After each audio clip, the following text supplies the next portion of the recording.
Hi friends, welcome to GVK study circle.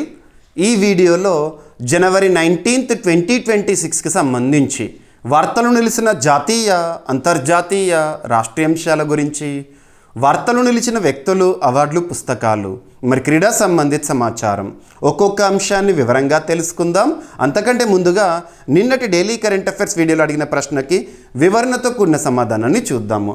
So question వచ్చేసి, ఈసారి రానున్న పోటీ పరీక్షల్లో తప్పనిసరిగా నేను ఎక్స్పెక్ట్ చేసే ఒక క్వశ్చన్ని అడిగాను. ఆల్రెడీ మన డైలీ కరెంట్ అఫైర్స్ వీడియోలో చాలాసార్లు ఆరావళి మౌంటైన్ రేంజ్ గురించి డిస్కస్ చేశాము. ఇటీవల తరచూ వార్తలు నిలుస్తున్న పర్వత శ్రేణి ప్రాంతము, సేవ్ ఆరావళిస్ గురించి చూసాము. అవన్నీ కూడా ఆ కంటెక్స్ట్లో క్వశ్చన్ అడిగాను. సో ఆరావళి పర్వత శ్రేణి ఏ రాష్ట్రాలు మరియు కేంద్రపాలిత ప్రాంతాల్లో విస్తరించి ఉంది? దీంతోపాటు అదనంగా వెస్టర్న్ ఘాట్స్ గురించి, ఈస్టర్న్ ఘాట్స్ గురించి కూడా మీకు ఎక్స్ప్లెయిన్ చేస్తాను. ఎందుకంటే రానున్న పోటీ పరీక్షల్లో జాగ్రఫీ అండ్ ఎన్వైర్న్మెంట్ సబ్జెక్ట్లో భాగంగా ఆ ఏరియాస్ నుండి క్వశ్చన్స్ని నేను ఎక్స్పెక్ట్ చేస్తున్నాను. ఇక్కడ అబ్జర్వ్ చేస్తే ఆరావళి మౌంటైన్ రేంజెస్ అనేది 3 రాష్ట్రాలు, ఒక కేంద్రపాలిత ప్రాంతంలో విస్తరించి ఉంది. ఆ 3 రాష్ట్రాలు ఏంటి అంటే గుజరాత్, రాజస్థాన్, హర్యానా అండ్ ఒక కేంద్రపాలిత ప్రాంతం ఢిల్లీ, దేశ రాజధాని. గుర్తుపెట్టుకోండి, ఆరావళి పర్వత శ్రేణి విస్తరించిన ప్రాంతాలు, కేంద్రపాలిత ప్రాంతము. ఇక ఆరావళి పర్వత శ్రేణిలో హైయెస్ట్ పీక్ ఏది అంటే గురు శిఖర్ పీక్. అది ఎక్కడ ఉంటుందంటే రాజస్థాన్లో ఉంటుంది. ఏదైనా మౌంటైన్ రేంజ్ గురించి మనం చూస్తున్నప్పుడు ఆ మౌంటైన్ రేంజ్లో హైయెస్ట్ పీక్ ఏంటి, అది ఎక్కడ ఉంది, ఆ లొకేషన్ కూడా చూడాలి. గురు శిఖర్ అనేది మౌంట్ అబూకి సమీపంలో రాజస్థాన్లో మనం చూడడం జరుగుతుంది. ఎనఫ్, ఓకేనా? ఇక నెక్స్ట్ వెస్టర్న్ ఘాట్స్ విషయానికి వస్తే పశ్చిమ కనుమలు, వెస్టర్న్ ఘాట్స్ తరచూ వార్తలు నిలుస్తున్నాయి. పశ్చిమ కనుమలకు సంబంధించి మనం చూస్తున్నాము. పశ్చిమ కనుమలు అనేవి 6 రాష్ట్రాల్లో విస్తరించి ఉన్నాయి. 6 రాష్ట్రాలు ఏంటంటే గుజరాత్, మహారాష్ట్ర, గోవా, కర్ణాటక, కేరళ, తమిళనాడు. గుర్తుపెట్టుకోండి. అండ్ ఒక కేంద్రపాలిత ప్రాంతమైన దయూ దామన్, దాద్రా నగర్ హవేలీ, అక్కడ కూడా వెస్టర్న్ ఘాట్స్ యొక్క స్ట్రెచ్ని మనం అబ్జర్వ్ చేయడం జరుగుతుంది. ఇక వెస్టర్న్ ఘాట్స్ పైన చాలా వరకు వాటి సంరక్షణ కోసం కృషి చేసిన ఒక వ్యక్తి రీసెంట్గా జనవరి 2026లో మరణించారు. తన గురించి మనం వార్తల్లో వ్యక్తిగా డిస్కస్ చేశాము. ఆ సమయంలో వెస్టర్న్ ఘాట్స్ గురించి కూడా చెప్పాను మీకు. ఎవరతను? Madhav Gadgil. So Madhav Gadgil committee 2010-11 on western Ghats అని గుర్తుపెట్టుకోండి. పక్కన పెట్టేస్తే ఇక వెస్టర్న్ ఘాట్స్ పైన వేయబడ్డ కమిటీలో ఇంకొకటి కస్తూరి రంగన్ కమిటీ కూడా ఇంపార్టెంట్, 2012-13.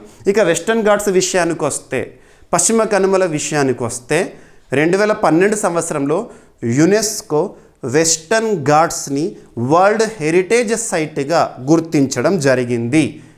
జీవ వైవిధ్యానికి నిలవు అని చెప్పొచ్చు. మనకేదన్నా వార్తల్లో ఒక న్యూ స్పీసీస్ గురించి డిస్కస్ చేస్తున్నప్పుడు ఎక్కువగా వెస్టర్న్ ఘాట్స్లోనే కనుగొనడం అని చెప్పేసి మనం చూస్తూ ఉంటాము. ఇకపోతే వెస్టర్న్ ఘాట్స్లో హైయెస్ట్ పీక్ ఏది అంటే అనైముడి పీక్, కేరళలో మనము దాన్ని లొకేట్ చేయడం జరుగుతుంది. ఓకేనా? ఇక ప్రస్తుతం ప్రపంచంలో 8 హాట్స్పాట్స్ ఆఫ్ బయోడైవర్సిటీని కనుక పరిశీలించడం అనుకోండి, అందులో వెస్టర్న్ ఘాట్స్ కూడా ఒకటి. పక్కన పెట్టండి. ఇకపోతే ఈస్టర్న్ ఘాట్స్, తూర్పు కనుమలు, ఈస్టర్న్ ఘాట్స్. మనం అరకు ఆ ప్రాంతంలో చూస్తూ ఉంటాం కదా, బ్యూటిఫుల్ లొకేషన్ ఈస్టర్న్ ఘాట్స్లోనే ఉంటుంది. సో ఇక ఈస్టర్న్ ఘాట్స్ విషయానికి వస్తే ఏ రాష్ట్రాల్లో విస్తరించి ఉంది? తమిళనాడు, ఆంధ్రప్రదేశ్, తెలంగాణ, ఒడిషా. గుర్తుపెట్టుకోండి, ఓకేనా? సో ఈ రాష్ట్రాల్లో ఈస్టర్న్ ఘాట్స్ అనేది విస్తరించి ఉంది. ఈస్టర్న్ ఘాట్స్లో హైయెస్ట్ పీక్ ఏదంటే జిందాగఢ పీక్. వెరీ వెరీ ఇంపార్టెంట్, మన ఆంధ్రప్రదేశ్ రాష్ట్రంలో ఉంటుంది జిందాగఢ పీక్. ఓకేనా?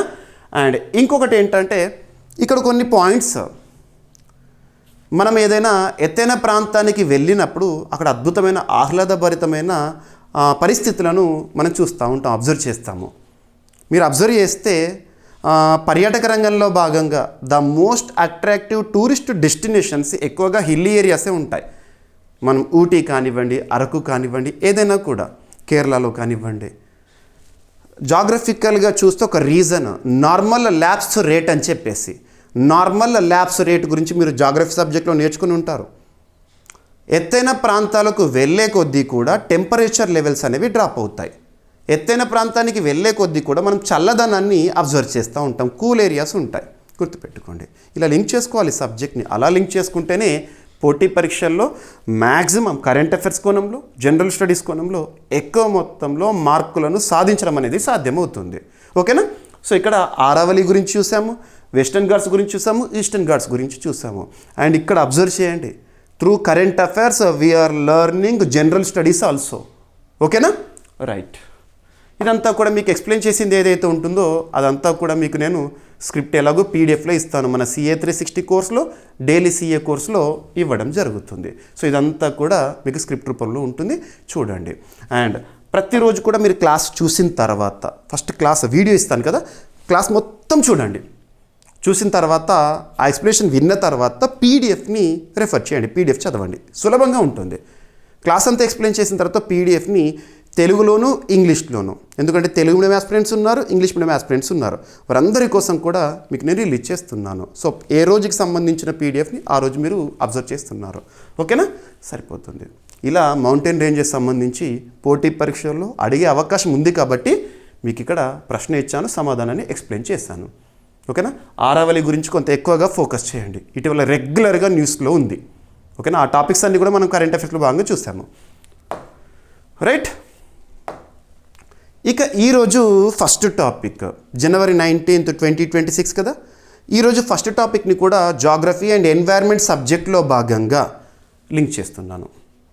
ఇక్కడ అబ్జర్వ్ చేస్తే డిజాస్టర్ మేనేజ్మెంట్ మనకు పోటీ పరీక్షల్లో UPSC ఎగ్జామినేషన్స్లో కానివ్వండి, స్టాఫ్ సెలక్షన్ కమిషన్ ఎగ్జామినేషన్స్లో కానివ్వండి, స్టేట్ పబ్లిక్ సర్వీస్ కమిషన్ ఎగ్జామినేషన్స్లో కానివ్వండి, అండ్ మిస్లీనియస్ ఎగ్జామినేషన్స్, ఎక్కడైనా కూడా మనము డిజాస్టర్ మేనేజ్మెంట్ సంబంధించి చాలా క్వశ్చన్స్ని అబ్జర్వ్ చేస్తున్నాం. ఇటీవల కాలంలో సంభవించిన విపత్తులు కానివ్వండి, అటువంటివి. ఇక్కడ అబ్జర్వ్ చేస్తే ఈరోజు జనవరి 19th ఇంపార్టెన్స్ ఏంటి అంటే national disaster response force, national disaster response force డేగా చెప్పొచ్చు.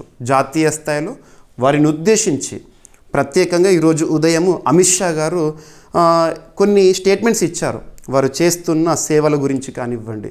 ఎందుకు అమిత్ షా గారు స్టేట్మెంట్స్ ఇచ్చారు ఈరోజు ప్రత్యేకంగా అంటే, ఈ డిజాస్టర్ రిలేటెడ్ టాపిక్స్ అన్నీ కూడా మనము మినిస్ట్రీ ఆఫ్ హోమ్ అఫైర్స్ పరిధిలోనే చూస్తాము. పక్కన పెట్టండి. సో డిజాస్టర్ రెస్పాన్స్ ఫోర్స్ అంటే ఏదైనా ఒక డిజాస్టర్, ఒక విపత్తు సంభవించింది అనుకోండి, ఆ విపత్తు సంభవించిన ఆ ప్రాంతంలో మనకు సహాయక చర్యల్లో భాగంగా ప్రత్యేక దళాలు వస్తారు.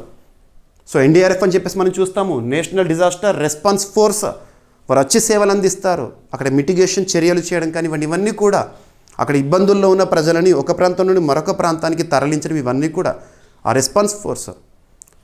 జాతీయ విపత్తు ప్రతిస్పందన దళం అని చెప్తాము. ఓకేనా?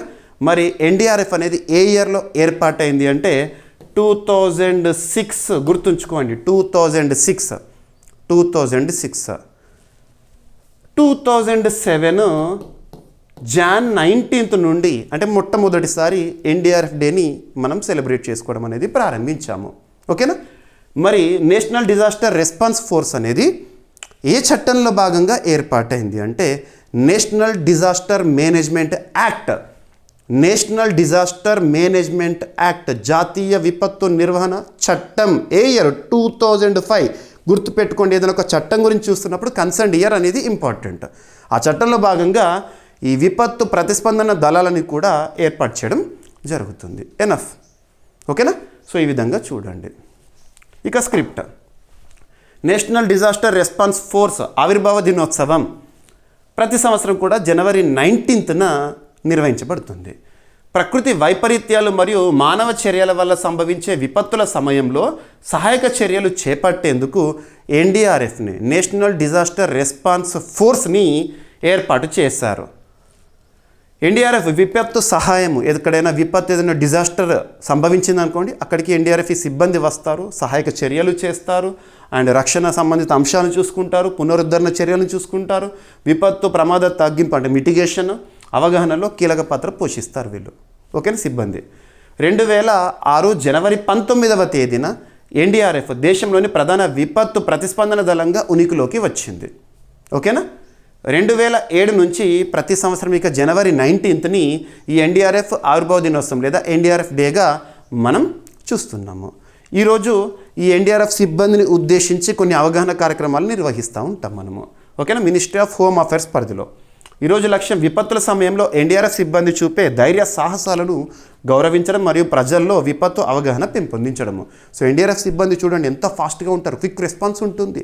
ఎక్కడైనా ఎర్త్క్వేక్ సంభవించింది అనుకోండి, ఆ పగుళ్ళు ఉంటాయి కదా, ఆ శిథిలాల్లో కూడా వెళ్తారు, వాళ్ళ ప్రాణాలకు సైతం తెగించి. వరదలు సంభవించినాయి అనుకోండి, ఆ వరదల్లో వెళ్తారు మనల్ని కాపాడడానికి. ఓకేనా, ఆ సేవలను మనం ఈరోజు స్మరించుకుంటూ ఉంటాం అన్నట్టు. భారతదేశంలో వరదలు, కరువులు, భూకంపాలు, తుఫాన్లు, కొండచర్యలు, అగ్ని ప్రమాదాలు వంటి విపత్తులు తరచుగా సంభవిస్తూ ఉంటాయి. ఓకేనా సార్. 1937లో ఇక చారిత్రాత్మకంగా కొన్ని అంశాలను చూద్దాం. 1937లో తొలిసారిగా బ్రిటిష్ ప్రభుత్వం విపత్తు సహాయానికి వ్యవస్థాగత నిర్మాణాన్ని ఏర్పాటు చేసింది. స్వాతంత్రం తర్వాత కూడా ఈ వ్యవస్థను కొనసాగించారు. ఐక్యరాజ్య సమితి 1990 దశాబ్దాన్ని, సో యునైటెడ్ నేషన్స్ ఐక్యరాజ్య సమితి ఒక్కొక్క సంవత్సరాన్ని అండ్ డికేడ్ని ప్రత్యేకంగా గుర్తిస్తూ ఉంటుంది. సో ఇక్కడ అబ్జర్వ్ చేస్తే 1990 డికేడ్ ఉంటుంది కదా, ఆ 10 ఏళ్ళని, ఆ దశాబ్దాన్ని అంతర్జాతీయ విపత్తు తగ్గింపు దశాబ్దంగా ఇంటర్నేషనల్ డిజాస్టర్ మిటిగేషన్ డెకేడ్గా గుర్తించింది. గుర్తుపెట్టుకోండి. ఇక కేంద్ర హోంమంత్రిత్వ శాఖ పరిధిలో ఈ విపత్తు సంబంధిత కార్యక్రమాలు అవన్నీ కూడా అమలవుతాయి. ఓకేనా, సరిపోతుంది. విపత్తు నిర్వహణ చట్టము 2005.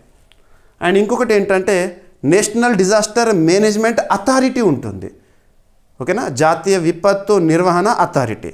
దానికి ఎక్స్ అఫిషియో చైర్పర్సన్గా ప్రైమ్ మినిస్టర్ గారు ఉంటారు. ఇవి అడుగుతారు ఎగ్జామినేషన్ పాయింట్ ఆఫ్ వ్యూలో. ఓకేనా, మనం సమయం ఎక్కువైనా సరే సబ్జెక్ట్ మ్యాక్సిమం నేర్చుకుందాము. ఓకేనా, సరిపోతుంది. ఈ ఎన్డీఆర్ఎఫ్ ఏ మంత్రిత్వ శాఖ పరిధిలో పనిచేస్తుంది అంటే మినిస్ట్రీ ఆఫ్ హోమ్ అఫైర్స్. ప్రస్తుతం కన్సర్న్ మినిస్టర్గా అమిత్ షా గారు ఉన్నారు. అమిత్ షా గారే 2021 సంవత్సరం నుండి కూడా మినిస్ట్రీ ఆఫ్ కోఆపరేటివ్స్కి కూడా కన్సర్న్ మినిస్టర్గా విధులు నిర్వర్తిస్తున్నారు. సరిపోతుంది. ఎన్డీఆర్ఎఫ్ కేంద్ర సాయుధ పోలీసు బలగాల నుంచి ఏర్పడిన ప్రత్యేక శిక్షణ పొందిన బెటాలియన్లతో పనిచేస్తుంది. ఓకేనా, రిక్రూట్మెంట్ అనేది ఎన్డీఆర్ఎఫ్గా రిక్రూట్ చేసుకోరు. కేంద్ర సాయుధ బలగాలు ఉంటారు, వాళ్ళ నుండి కొంతమందిని ఇందులో చేర్చుకుంటారు. ఓకేనా, రైట్. ఇక జాతీయ స్థాయిలో నేషనల్ డిజాస్టర్ మేనేజ్మెంట్ అథారిటీ, రాష్ట్ర స్థాయిలో అయితే ఒక్కొక్క రాష్ట్రంలో స్టేట్ డిజాస్టర్ మేనేజ్మెంట్ అథారిటీ అలా పనిచేస్తూ ఉంటాయి. రాష్ట్రంలో అయితే చీఫ్ మినిస్టరు ఆ విపత్తు నిర్వహణ అథారిటీకి ఎక్స్ అఫిషియో చైర్పర్సన్గా ఉంటారు. ఓకేనా, రైట్. అండ్ నెక్స్ట్ వచ్చేసి జాగ్రఫీ అండ్ ఎన్వైర్న్మెంట్ సంబంధించిన టాపిక్స్ని లింక్ చేస్తున్నాను. ఫస్ట్ జాగ్రఫీ అండ్ ఎన్వైర్న్మెంట్తో ఈరోజు స్టార్ట్ చేసాం, ఎందుకంటే ఆరావళి మౌంటైన్ రేంజెస్ గురించి స్టార్ట్ చేశాను కాబట్టి ఈరోజు లింక్ టాపిక్స్ అన్నీ కూడా ఫస్ట్ కంప్లీట్ చేస్తాను. జాగ్రఫీ అండ్ ఎన్వైర్న్మెంట్ సెగ్మెంట్గా మీరు చూడండి. ఇక్కడ అబ్జర్వ్ చేస్తే మనం 2022 సంవత్సరం నుండి కూడా డుగాంగ్ సంరక్షణ చర్యల్లో భాగంగా తమిళనాడు రాష్ట్రాన్ని అబ్జర్వ్ చేస్తున్నాము. తమిళనాడు భారతదేశంలో డుగాంగ్ కన్జర్వేషన్ లేదా డుగాంగ్ సంరక్షణ అనగానే ఒకే రాష్ట్రం గుర్తుకు రావాలి, తమిళనాడు రాష్ట్రము. వాటి కోసం ప్రత్యేకంగా సంరక్షణ చర్యలు తీసుకుంటుంది. 2022 నుండి మనం వార్తలు చూస్తూనే ఉన్నాం. డుగాంగ్ అంటే ఒక జీవి, దీన్ని సీ కౌ అంటాం. సీ కౌ తెలుగులోకి ట్రాన్స్లేట్ చేయకండి, సీ కౌ అంటాము. ఇది ప్యూర్ వెజిటేరియన్. సముద్రం ఉంటుంది కదా, సముద్రంలో బాటంలో సీ గ్రాస్ అదంతా ఉంటుంది కదా, ఆ ప్రాంతంలో జీవిస్తుంది. అదే గడ్డిని తింటా బ్రతుకుతూ ఉంటుంది. వల్నరబుల్ కేటగిరీలో ఉంది. ఐయుసిఎన్ కేటగిరీ ఉంటుంది, international union for conservation of nature and natural resources. ఆ కేటగిరీలో వల్నరబుల్గా ఉంది. మరి దీన్ని సంరక్షిస్తోంది తమిళనాడు, మన భారతదేశం సంబంధించి. ఇక్కడ అబ్జర్వ్ చేస్తే ఇండియా ఇస్ పెనిన్సులా, భారతదేశము ఒక ద్వీపకల్పము. 3 వైపులా కూడా సముద్ర సరిహద్దు అనేది ఉంది. అక్కడ తమిళనాడు ప్రాంతం ఉంటుంది కదా, సో తమిళనాడు ప్రాంతానికి దగ్గరలో పాక్ బే లేదా పాక్ స్ట్రేట్ అంటాం కదా, ఆ ప్రాంతంలో వీటి సంరక్షణ కార్యక్రమాలు అనేవి అమలవుతున్నాయి. ఇక రీసెంట్గా ministry of environment, forest, climate change ప్రస్తుతం కన్సర్న్ మినిస్టర్గా భూపేంద్ర యాదవ్ గారు విధులు నిర్వర్తిస్తున్నారు. ఈ ministry of environment, forest, climate change వారు తమిళనాడు రాష్ట్రానికి కొన్ని సవరణలను సూచించారు ఈ డుగాంగ్ సంరక్షణకి సంబంధించి. డుగాంగ్ యొక్క సైంటిఫిక్ నేమ్ ఏంటంటే డుగాన్. ఓకేనా, సో ఇక్కడ అబ్జర్వ్ చేస్తే సో ఫస్ట్ కొన్ని బేసిక్ పాయింట్స్. భారతదేశంలోనే మొట్టమొదటి డుగాంగ్ కన్జర్వేషన్ రిజర్వ్ అనేది 2022లోనే తమిళనాడు రాష్ట్ర ప్రభుత్వము ఏర్పాటు చేసింది. వైల్డ్ లైఫ్ ప్రొటెక్షన్ యాక్ట్ 1972 ఆధారంగా, వన్యప్రాణి సంరక్షణ చట్టం 1972 ఆధారంగా India's first ever dugong conservation reserve. ఇది దాదాపు 500 స్క్వేర్ కిలోమీటర్స్ పాక్ బే ఉంటుంది కదా, పాక్ బే ప్రాంతంలో దీన్ని ఏర్పాటు చేశారు. ఓకేనా, సరిపోతుంది. ఇక ఇప్పుడు ఎందుకు వార్తల్లోకి వచ్చింది కంటెక్స్ట్ సందర్భం ఏంటంటే, ministry of environment forest climate change ఆ మంత్రిత్వ శాఖ వారు ఆ పరిధిలో పనిచేసే expert appraisal committee, ministry of environment forest climate change ఆ మంత్రిత్వ శాఖ పరిధిలో ఉన్న ఎక్స్పర్ట్ అప్రైజల్ కమిటీ రీసెంట్గా తమిళనాడు ప్రభుత్వానికి కొన్ని సవరణలు సూచించింది. ఏంటి ఆ సవరణ అంటే, సో మానోరా అనేది తంజావూరులో ఉంది. సో మానోరాలో ప్రతిపాదించిన అంతర్జాతీయ డూగాంగ్ సంరక్షణ కేంద్రం రూపకల్పనను సవరించాలని తమిళనాడు ప్రభుత్వాన్ని ఇటీవల కేంద్ర ప్రభుత్వము చెప్పింది. ఈ సూచన పర్యావరణ అనుమతుల ప్రక్రియలో భాగంగా ఇవ్వబడింది. ఓకేనా, ఎన్వైర్మెంటల్ క్లియరెన్స్ అనేది వీళ్ళ నుండే రావాలి. ఏ మంత్రిత్వ శాఖ పరిధి నుండి? Ministry of environment forest climate change నుండి. డుగాంగ్ అనేది పెద్ద పరిమాణం కలిగిన నెమ్మదిగా కదిలే సముద్ర జీవి, సీ కవ్ అంటాం దాన్ని. ఓకేనా, శాస్త్రీయ నామం డుగాన్. ఇవి పూర్తిగా సీ గ్రాస్పై ఆధారపడి ఆహారం తీసుకునే శాకాహారి సముద్ర జంతువులు, పర్ఫెక్ట్లీ వెజిటేరియన్. అవి డుగాంగ్ను సీ కవ్ అంటాము లేదా కీస్టోన్ స్పీసీస్గా పరిగణిస్తారు. ఎందుకంటే ఇవి సీగ్రాస మైదానాల ఆరోగ్యాన్ని కాపాడడంలో కీలక పాత్ర పోషిస్తాయి. మెరైన్ ఎకోసిస్టమ్ని సంరక్షించడంలో ఇవి కూడా పాత్రధారులే. రైట్, సరిపోతుంది. ఈ డుగాంగ్లు హిందూ మహాసముద్ర ప్రాంతము మరియు పశ్చిమ పసిఫిక్ మహాసముద్రంలోని వెచ్చని తక్కువ లోతు తీర ప్రాంతాల్లో కనిపిస్తాయి. ఓకేనా, సరిపోతుంది. ఎస్చరీస్ కానివ్వండి, సీగ్రాస్ మైదానాలు కానివ్వండి అక్కడ కనబడతాయి. అండ్ ఇంకొకటి ఏంటంటే IUCN international union for conservation of nature and natural రిసోర్సెస్లో కేటగిరీ వల్నరబుల్లో ఇవి ఉన్నాయి. అడుగుతారు ఇటువంటివి. ఎండేంజర్డా, ఎక్స్టింక్టా, వల్నరబులా, థ్రెటెండా, ఇటువంటివి అడుగుతారు. ఓకేనా, సరిపోతుంది. సో డుగాంగ్, సో జాతీయ వన్యప్రాణి చట్టం 1972లో షెడ్యూల్ 1 కింద దీన్ని చేర్చారు. Right, so gulf of Mannar biosphere reserve డుగాంగ్లకు కీలక ఆవాస ప్రాంతం. గల్ఫ్ ఆఫ్ మన్నార్, ఈ పాక్ బే, ఈ ప్రాంతం అంతా కూడా. ఓకేనా, ఇక తమిళనాడు సంబంధించి డుగాంగ్ అంటే మనకు తమిళనాడు గుర్తుకు రావాలి భారతదేశంలో, అంతే ఎనఫ్. తమిళనాడులో ప్రస్తుతం DMK అధికారంలో ఉంది. MK స్టాలిన్ గారు ముఖ్యమంత్రిగా విధులు నిర్వర్తిస్తున్నారు. తమిళనాడు రాష్ట్ర రాజధాని చెన్నై, అక్కడ గవర్నర్గా RN రవి గారు ఉన్నారు. ఒక్క పాయింట్ ఉందంటే అవన్నీ కూడా నేను కంప్లీట్ చేస్తున్నాను. తమిళనాడు రాష్ట్రం గురించి మనం ఇక్కడ డిస్కస్ చేస్తాం కాబట్టి తమిళనాడులో ఎవరు అధికారంలో ఉన్నారు, ముఖ్యమంత్రి ఎవరు, గవర్నర్ ఎవరు, ఈ పాయింట్స్ అన్నీ కూడా నేనే కవర్ చేసుకుంటాను. నేనే ఇస్తున్నాను మీకు ప్రతిరోజు కూడా. సో మీరు దాదాపు నాకు తెలిసి ఇన్ని రోజులు మీరు క్లాసెస్ వింటున్నారు మన CA 360లో, డైలీ CA 2026లో. కాబట్టి ఒక రాష్ట్రం పేరు చెప్పగానే అక్కడ ఎవరు ప్రభుత్వం ఉంది, అధికారంలో ఎవరు ఉన్నారు, ముఖ్యమంత్రి ఎవరు, గవర్నర్ ఎవరు ఉన్నారు, మీరు అందరికీ కూడా ఐడియా ఉంటుంది. ఇప్పుడు ప్రతి ఒక్కటి కూడా మనం కవర్ చేస్తున్నాం, ఈచ్ అండ్ ఎవ్రీ పాయింట్. ఓకేనా, ఇక నెక్స్ట్ జాగ్రఫీ అండ్ ఎన్వైర్న్మెంట్ సంబంధించిన మరొక టాపిక్. రీసెంట్గా మనం అబ్జర్వ్ చేస్తే జనవరి 17th, 18th ఈ సమయంలో జనవరి 2026 అని గుర్తుంచుకోండి. జనవరి 2026 భారత ప్రధాని నరేంద్ర మోదీ గారి వెస్ట్ బెంగాల్, అస్సాం రాష్ట్ర పర్యటన. ఈ పర్యటన సందర్భంగా అస్సాం రాష్ట్రంలో కాజిరంగా అనగానే మనకి ఏం గుర్తుకు రావాలి? ఒంటి కొమ్ము ఖడ్గమృగాలకి ఆవాసము. 1 హార్న్ రైనోసరస్ని చూడాలి అంటే మనం కాజిరంగాకి వెళ్ళాల్సిందే. Kaziranga the most beautiful place 1985లో, అందుకే యునెస్కో దాన్ని వరల్డ్ హెరిటేజ్ సైట్గా గుర్తించింది 1985లో. గుర్తుంచుకోండి, కాజిరంగా, 1 హార్న్ రైనోసరస్, ఇవి కీవర్డ్స్. మరి అక్కడ ఈ జీవులు ఉంటాయా? కాజిరంగా నేషనల్ పార్క్ ఉంటుంది కదా, ఆ కాజిరంగా నేషనల్ పార్క్లో జీవులు ఏవైతే ఉంటాయో, వైల్డ్ యానిమల్స్ ఏవైతే ఉంటాయో వాటి యొక్క సంచరణ లేదా సంచారానికి ఎటువంటి ఇబ్బంది కాకూడదని చెప్పేసి ఒక ఎలివేటెడ్ కారిడార్ని రీసెంట్గా నిర్మించారు. ఆ ఎలివేటెడ్ కారిడార్ని ప్రధాని నరేంద్ర మోదీ గారు అస్సాం రాష్ట్ర పర్యటన సందర్భంగా ప్రారంభించారు. అది టాపిక్. సో ఇక్కడ అబ్జర్వ్ చేస్తే Kaziranga national park elevated corridor project. ఎగ్జామినేషన్లో అడుగుతారు కాజిరంగా నేషనల్ పార్క్ ఎక్కడ ఉంది. మనం ఎక్కువగా ఈ వింటర్ సమయము, ఈ సమయంలోనే కాజిరంగా నేషనల్ పార్క్లో వరదల గురించి కూడా చూస్తాము. కాజిరంగా ఎక్కడ ఉంది? అస్సాంలో కదా. సో అస్సాంలో వరదలు అంటే ఏంటి? బ్రహ్మపుత్ర అంటే ఏంటి? The largest river in India. Brahmaputra అంటే మనకు మాజులి ఐలాండ్, ఇవన్నీ కూడా గుర్తుకు రావాలి. సో ఎక్కువగా కాజిరంగాలో వరదలకి కారణము ఈ బ్రహ్మపుత్ర నది, గుర్తుపెట్టుకోండి. ఇక ఖడ్గమృగాలు ఉన్నాయి కదా, 1 horn modified hair. So 1 horn రైనోసర్, and అక్కడ టైగర్స్ ఉంటాయి, ఎలిఫెంట్స్ ఉంటాయి కాజిరంగా నేషనల్ పార్క్లో. వీటి యొక్క సంచారం ఒక ప్రాంతంలో ఒక ప్రాంతానికి వెళ్ళాలనుకుంటే ఆ ఫారెస్ట్ ఏరియాలో వాటికి ఇబ్బంది ఉండకూడదని చెప్పేసి ఒక ఎలివేటెడ్ కారిడార్ని, ఈ వెహికల్స్ వెళ్ళడానికి ఎలివేటెడ్ కారిడార్ని ప్రధాని గారు రీసెంట్గా ప్రారంభించారు. ఓకేనా, సరిపోతుంది. ఎలివేటెడ్ అంటే ఎత్తైన. అస్సాం రాష్ట్రంలో ప్రస్తుతము బీజేపీ అధికారంలో ఉంది. హిమంత బిశ్వ శర్మ గారు ముఖ్యమంత్రిగా విధులు నిర్వర్తిస్తున్నారు. ఓకేనా. సో భారత ప్రధాని నరేంద్ర మోదీ గారు అస్సాంలోని కాజిరంగా నేషనల్ పార్క్లో 34.5 కిలోమీటర్స్ పొడవైన ఎలివేటెడ్ కారిడార్ని ప్రారంభించారు. అంటే కాజిరంగా నుండే వెళ్తుంది కారిడార్ అనేది. ఈ కారిడార్ వన్యప్రాణుల స్వేచ్ఛాయుత సంచారానికి ఆటంకం కలగకుండా రవాణా సౌకర్యం మెరుగుపరచడము లక్ష్యంగా రూపొందించబడింది. అటు రవాణా కావాలి, ట్రాన్స్పోర్టేషన్లో ఇంపార్టెంట్, ట్రాన్స్పోర్ట్లో, అండ్ మనకు వైల్డ్ లైఫ్ కూడా ఇంపార్టెంట్. వైల్డ్ లైఫ్ని కాపాడుకోవడం అనేది మన బాధ్యత.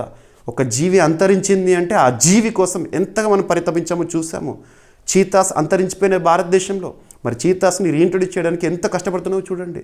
కాబట్టి అవి ఉన్నప్పుడే వాటిని కాపాడాలి. కాజిరంగా జాతీయ ఉద్యానవనము బ్రహ్మపుత్ర నది మరియు కార్బీ కొండల మధ్య అస్సాం రాష్ట్రంలో ఉంది. ఇది బ్రహ్మపుత్ర లోయలోని అతిపెద్ద వరద మైదాన ప్రాంతము. 1985లో యునెస్కో ప్రపంచ వారసత్వ సంపదగా కాజిరంగాని గుర్తించింది. కాజిరంగా ప్రపంచంలో అతిపెద్ద ఒంటికొమ్ము ఖడ్గమృగాల ఆవాసము. ఓకేనా, రైట్, సరిపోతుంది. కాజిరంగా నేషనల్ పార్క్ 1974లో నేషనల్ పార్క్గా, అంతకుముందు ఉద్యానవనము, ఈ ఫారెస్ట్ ఏరియాని నేషనల్ పార్క్గా ఎప్పుడు అనౌన్స్ చేశారు. అండ్ 1985లోనేమో యునెస్కో గుర్తించింది. ఇవన్నీ కూడా చూడాలి. అస్సాం రాజధాని వచ్చేసి దిస్పూర్. ఆ పరిసర ప్రాంతంలో మనము గౌహతిని చూస్తాం. ఎక్కువగా అస్సాం అంటే గౌహతిలోనే డెవలప్మెంట్ యాక్టివిటీస్ చూస్తాము. అస్సాం ముఖ్యమంత్రి హిమంత బిశ్వ శర్మ గారు, ప్రస్తుతం అక్కడ గవర్నర్గా ఉన్నారంటే శ్రీ లక్ష్మణ్ ప్రసాద్ ఆచార్య గారు విధులు నిర్వర్తిస్తున్నారు. ఇక నెక్స్ట్ జాగ్రఫీ అండ్ ఎన్వైర్న్మెంట్ సంబంధించే ఇంకొక టాపిక్ కూడా ఈరోజు ఉంది. And at the same time ఇది ఒక సూపర్లేటివ్ టాపిక్ కూడా. సూపర్లేటివ్ అంటే ఏంటి? మొట్టమొదటి, తొలి, అతిపెద్ద, అతి చిన్న, అతి పొడవైన, ఇలాంటి ప్రత్యేక పదాలతో కూడిన కరెంట్ అఫైర్స్. ఇక్కడ అబ్జర్వ్ చేస్తే భారతదేశంలోనే మొట్టమొదటి, India's first open see marine fish farming project. భారతదేశంలోనే మొట్టమొదటి open see marine fish farming ప్రాజెక్ట్ని రీసెంట్గా అండమాన్ నికోబార్ కేంద్రపాలిత ప్రాంతం కదా, అక్కడ ప్రారంభించారు. ఎవరు ప్రారంభించారు?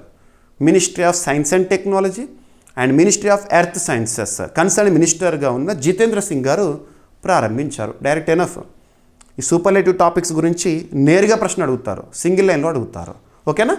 సో భారత్లో తొలి ఓపెన్ సీ సముద్ర మత్స్య సాగు ప్రాజెక్టు ఎక్కడ ప్రారంభం? అండమాన్ నికోబార్ కేంద్రపాలిత ప్రాంతంలో.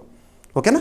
సో ఇక్కడ అబ్జర్వ్ చేస్తే బ్లూ ఎకానమీని దృష్టిలో ఉంచుకొని ఆక్వాకల్చర్కి ఇంపార్టెన్స్ ఇస్తూ ఈ ప్రాజెక్ట్ అనేది ప్రారంభమైంది. భారతదేశం అండమాన్ సీ, అండమాన్ నికోబార్ ఆ పరిసర అండమాన్ సీ ఉంటుంది, అండమాన్ సీలో తొలి ఓపెన్ సీ సముద్ర మత్స్య సాగు ప్రాజెక్ట్ని ప్రారంభించింది భారత ప్రభుత్వము. ఇది బ్లూ ఎకానమీ దిశలో కీలక ముందడుగు అంట.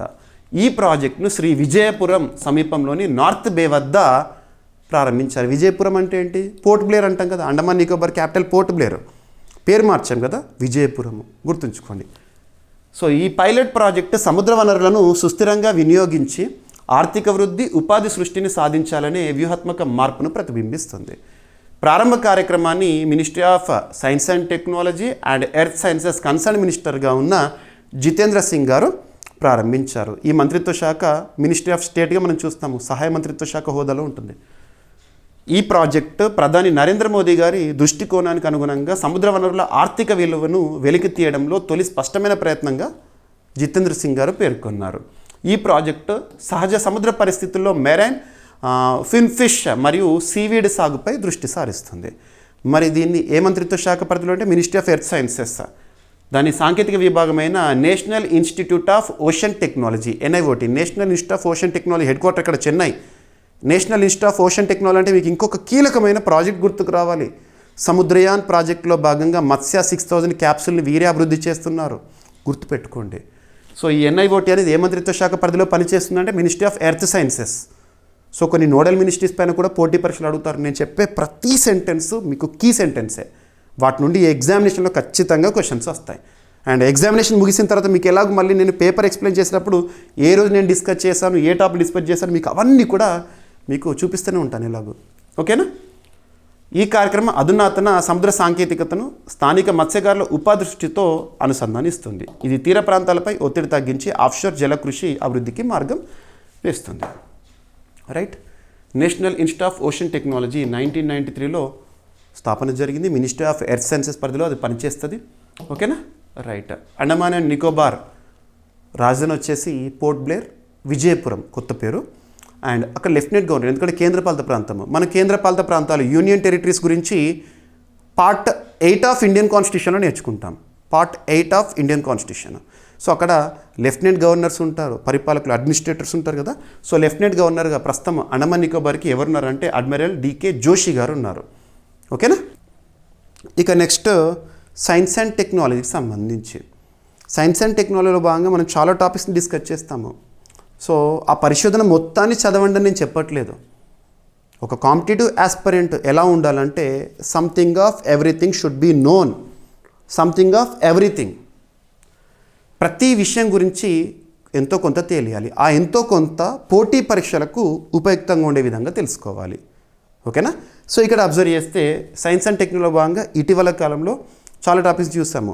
ఏ టాపిక్ న్యూస్లో ఉంది లేదా ఏ పరిశోధన న్యూస్లో ఉంది, ఆ పరిశోధనతో సంబంధం ఉన్న శాస్త్రవేత్తలు, ఏ యూనివర్సిటీ, ఏ సంస్థకి సంబంధించిన వాళ్ళు, ఆ పరిశోధన యొక్క ప్రత్యేకత ఏంటి, ఎనఫ్. సో ఇక్కడ అబ్జర్వ్ చేస్తే రీసెంట్గా మన భారతదేశ శాస్త్రవేత్తలు ఒక సాధనాన్ని డెవలప్ చేశారు. అదేంటంటే డీప్ లెర్నింగ్ సాధనము, డీప్ లెర్నింగ్ టూల్. ఆ సాధనం పేరు ఏంటంటే డిజోబైండ్. సో డిజోబైండ్ అనేది దేనికి సంబంధించిన డీప్ లెర్నింగ్ టూల్ అంటే ఇంట్రిన్సికల్లీ డిజార్డర్డ్ ప్రోటీన్స్ అంటే ఒక పర్ఫెక్ట్ షేప్, నిర్మాణం లేనటువంటి ప్రోటీన్స్ ఉంటాయి కదా, వాటిపై అధ్యయనం చేయడము, వాటి కోసం ఉద్దేశించబడిన ఒక లెర్నింగ్ టూల్. ఓకేనా? సో ఇక్కడ అబ్జర్వ్ చేస్తే ఇటీవల వార్తల్లోకి వచ్చిన డిజోబైండ్ ఒక డీప్ లెర్నింగ్ టూల్. దాన్ని ఎవరు అభివృద్ధి చేశారంటారు ఫస్ట్. సో బెంగళూరు కేంద్రంగా పనిచేస్తున్న national centre for biological sciences శాస్త్రవేత్తలు డిజోబైండ్ అనే డీప్ లెర్నింగ్ సాధనాన్ని, ఒక టూల్ని అభివృద్ధి చేశారు. ఈ national centre for biological sciences Tata institute of fundamental research TIFR ఆధ్వర్యంలో పనిచేస్తుంది. డిజోబైండ్ అనేది ఇంట్రిన్సికల్లీ డిజార్డ్ ప్రోటీన్స్ తమ భాగస్వామి ప్రోటీన్లతో ఎలా బంధించుకుంటాయో అంచనా వేసే సాధనము. Intrinsically disordered proteins. సో ఇక్కడ గుర్తుంచుకోండి, ఇంట్రిన్సికల్లీ డిజార్డర్డ్ ప్రోటీన్స్ అంటే ఏంటి అని అడగవచ్చు. ఇంట్రిన్సికల్లీ డిజార్డర్డ్ ప్రోటీన్స్ అనేవి స్థిరమైన నిర్మాణం లేని, ఆకారాన్ని మారుస్తూ ఉండే ప్రోటీన్స్. ఎప్పుడు కూడా వాటి షేప్ ఏదైతే ఉందో ఆకారాన్ని మారుస్తూ ఉంటాయట, వాటిపై అధ్యయనము. ఓకేనా? ఇవి కణ సంకేతాలు, జీన్ నియంత్రణ మరియు ప్రోటీన్ చలనంలో కీలక పాత్ర పోషిస్తాయి. సరిపోతుంది. వాటి కోసం ఉద్దేశించబడింది డిజోబైండ్. ఎవరు అభివృద్ధి చేస్తారు, ఎందుకోసం, ఈ హెడ్డింగ్ చూసినా సరిపోతుంది. హెడ్డింగ్కి అదనంగా ఇది చూసుకోండి, సరిపోతుంది. ఓకేనా? ఎగ్జామినేషన్లో అడగవచ్చు. రైట్. సో బెంగళూరు కేంద్రంగా పనిచేస్తుందన్న కాబట్టి బెంగళూరు కర్ణాటక రాష్ట్ర రాజధాని. కర్ణాటకలో ప్రస్తుతం సిద్ధరామయ్య గారు ముఖ్యమంత్రిగా ఉన్నారు, కాంగ్రెస్ అధికారంలో ఉంది. గవర్నర్గా తావర్చంద్ గెహ్లాట్ గారు విధులు నిర్వర్తిస్తున్నారు. ఓకేనా? ఈ సంస్థ 1992లో స్థాపించారు, NCBS అనేది. ఓకేనా? సరిపోతుంది. ఇక ఈరోజు ప్రశ్న, ప్రతి ఒక్కరు సమాధానం ఆలోచించండి. ఆల్రెడీ మనం నిన్నటి డైలీ కరెంట్ అఫైర్స్ వీడియోలో డిస్కస్ చేసాం ఈ టాపిక్ని. ఇరాన్లో తీవ్రతరమైన ప్రభుత్వ వ్యతిరేక నిరసనల మధ్య చిక్కుకున్న భారతీయులను స్వదేశానికి తీసుకురావడానికి భారత ప్రభుత్వము ప్రారంభించిన ఆపరేషన్ పేరేంటి? మీకు నిన్నటి క్లాస్లో అన్ని ఆపరేషన్స్ గురించి చెప్పాను. 2015 నుండి న్యూస్లో ఉన్న అన్ని ఆపరేషన్స్, ఎవాక్యుయేషన్ ఆపరేషన్స్ అని చెప్పేసేసి. సో చూడండి. ఓకేనా? ఇక ఈరోజు టాపిక్స్ని మనము క్విక్ రివిజన్ చేస్తే, సో ప్రశ్న వచ్చేసేమో ఆరావళి మౌంటైన్ రేంజెస్ గురించి అడిగాను నిన్నటి క్లాస్లో, ఎక్స్ప్లెనేషన్ ఇచ్చాను. ఇక ఈరోజు జనవరి 19th నేషనల్ డిజాస్టర్ రెస్పాన్స్ డేని మనం జరుపుకున్నాము. ప్రత్యేకత